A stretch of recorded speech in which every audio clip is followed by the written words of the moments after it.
Que s'est-il passé le 10 février dernier? Alors qu'il se trouvait au volant d'une Peugeot 3008, Pierre Palmade a percuté un véhicule qui circulait sur la voie opposée et où se trouvait une femme enceinte, qui a perdu son bébé suite à ce tragique accident, ainsi qu'un homme âgé de 38 ans et un enfant âgé de 6 ans. Très vite, les premiers éléments de l'enquête ont établi que le comédien conduisait sous l'emprise de cocaïne.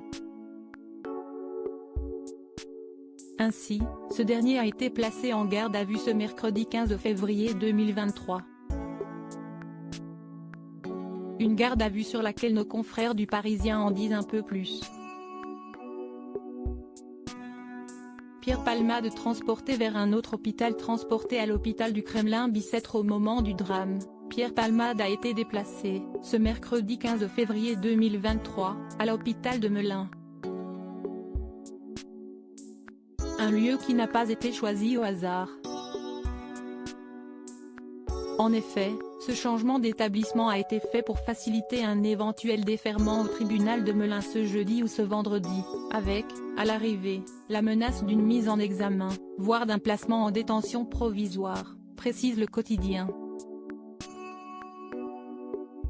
Toujours d'après les révélations du Parisien, Pierre Palmade, qui souffre toujours de plusieurs côtes cassées, est entendu dans une chambre sécurisée, gardée par des policiers 24 heures sur 24, dans laquelle les fenêtres ne s'ouvrent pas et la seule porte reste fermée à clé. Seule son avocate, Céline Lazec, peut y pénétrer. Pierre Palmade @docteur Il sera jugé comme n'importe quel Français, pas de traitement de faveur donc pour l'humoriste, comme l'a assuré la procureure de Paris, Laure Becquio, au micro de RTL. Bien sûr qu'il sera jugé comme n'importe quel Français, a-t-elle affirmé. Et de préciser, il n'y a absolument aucun traitement de faveur au regard du produit utilisé ou de la personnalité qui pourrait être concernée par cet usage de produits stupéfiants. Alors que l'enquête est toujours en cours, le conducteur du véhicule percuté par Pierre Palmade et son fils âgé de 6 ans sont toujours en réanimation. Ce mercredi 15 février, l'avocat de la famille indiquait à nos confrères de BFM TV que le petit garçon était défiguré. Et de préciser, d'après la mère, que j'ai eu aujourd'hui au téléphone, il aurait la mâchoire fracturée et serait défiguré.